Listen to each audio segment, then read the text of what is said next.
వచ్చిందిట. వచ్చేసరికల్లా ఏమిటి దురవస్థ అని చెప్పిన పక్కకి తిరిగి చూసేసరికల్లా ఈ ఎవరైతే ఇతన్ని కాటు వేసిందో ఆ పాము గబుక్కున మాయమైపోయి వెంటనే ఒక దివ్య రూపంతో దర్శనమిచ్చి, మహారాజా నా పేరు కర్కోటకుడు, కర్కోటక రాజును నేను, నన్ను నాగరాజు అంటారు. నేను ఈ విధంగా నిన్ను కాయటేయడం వల్ల నీకు ఏది అశుభం జరగదయ్యా. నువ్వు పడుతున్నటువంటి బాధ నాకు తెలుసు. నిన్ను ప్రతి మనిషి నిన్ను గుర్తిస్తాడనే విషయంతో నువ్వు చాలా బాధపడుతున్నావు. ఆ రకంగా నిన్ను ఎవరూ గుర్తుపట్టకుండా ఉండడానికే నేను ఈ విధంగా కాటు వేశాను. ఈ పాము విషం వల్ల నీకు ఎటువంటి ప్రమాదము సంభవించదు. అదే కాకుండా నీకు నీ పూర్వరూపం కావాలి అనుకున్నప్పుడు కర్కోటక అని చెప్పిన నన్ను మనసులో తలుచుకుంటే నీ పూర్వాకృతి నీకు లభిస్తుందయ్యా అని చెప్పి అదేవిధంగా ఇక్కడ ఇక్ష్వాకు వంశస్థుడైనటువంటి ఋతుపర్ణుడు అనేటువంటి మహారాజు గారు రాజ్యపాలన చేస్తూ ఉన్నాడు. ఆయన దగ్గరికి నువ్వు వెళ్ళి కొంతకాలాన్ని గడుపు. అనతి కాలంలోనే నీ బాధలన్నీ కూడా నశించిపోయి నీకు శుభం కలుగుతుందని చెప్పని ఈ కర్కోటకుడు అనేటువంటి సర్పరాజు అదృశ్యమైపోయాట. ఈ కర్కోటకుడు చెప్పినట్టుగానే ఇక్ష్వాక వంశస్థుడైనటువంటి ఋతుపర్ణ మహారాజు గారి దగ్గరికి వెళ్ళి ఆయన్ని దర్శించి, మహారాజా నేను ఇలా పొరపాటున అనేక రకాలుగా అనేక రోజులుగా ఉద్యోగాన్వేషణలో వస్తూ ఉన్నాను. మీ దగ్గర రథసారథిగా ఉండేటువంటి ఉద్యోగం ఒకటి ఉందని విన్నాను, కొలువు. ఆ కొలువులో నన్ను వినియోగించండి మహారాజా అని చెప్పానంటే వికృత రూపంలో ఉన్నా సరే ఆ గంభీరమైనటువంటి ధ్వనికి ముచ్చటపడి ఆ ఋతుపర్ణ మహారాజు గారు అతన్ని తన యొక్క రథసారథిగా పెట్టుకున్నట్ట. అయితే పూర్వకాలంలో నలమహారాజు గారి యొక్క రథసారథ్యం వహించినటువంటి వార్ష్ణేయుడు అనేటువంటి సారథి భీమరాజు గారి దగ్గర ఈ నలదమయంతుల యొక్క పుత్రులను వదిలేసి విదర్భరాజు యొక్క అనుమతి తీసుకొని ఈ ఋతుపర్ణ మహారాజు గారి దగ్గరే అతను రథసారథిగా ఉన్నట్ట.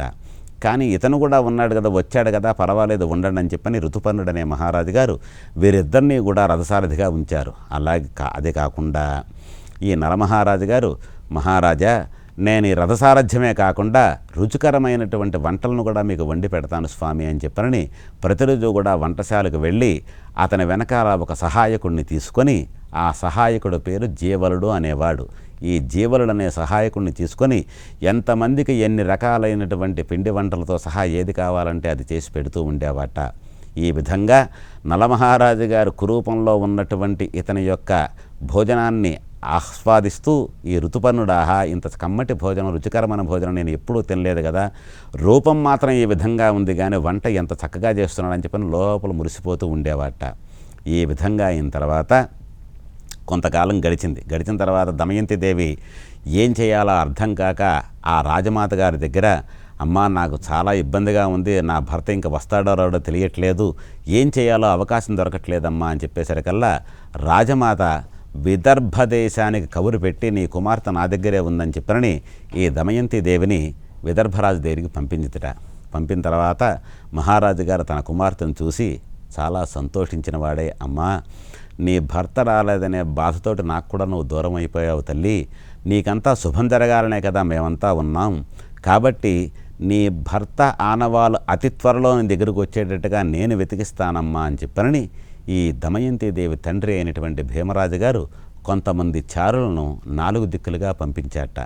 అందులో ఒకవైపు ఉన్నటువంటి ఒక దూత ఈ యొక్క ఋతుపర్ణ మహారాజు గారి యొక్క రాజ్యంలో ప్రవేశించి ఇక్కడ కురూపుగా ఉన్నటువంటి ఇతన్ని చూసి ఎందుకో అతనికి అనుమానం కలిగితే ఇదే విషయాన్ని చారుల ద్వారా దమయంతి దేవికి తెలియజేస్తే దమయంతి దేవి అప్పుడు అంది ఈ విధంగా, అయ్యా నా భర్తని గుర్తుపట్టడానికి ఒకే ఒక్క విషయం ఉంది.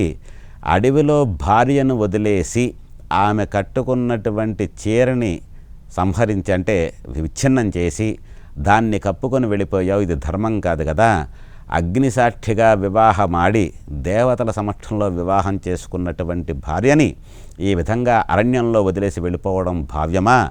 భరించువాడు భర్త అంటారు కదా, ఈ విధంగా చేయడం మహారాజులకు తగునా అనే విషయాన్ని వెళ్ళిన ప్రతి చోట ప్రతివాడు చెప్పండి, అప్పుడు నా భర్తకు పౌరుషం కలిగి ఏదో విధంగా బయటకు వస్తాడని చెప్పని దమయంతి దేవి తన యొక్క చారులకు చెప్పిందిట ఈ విషయాన్ని.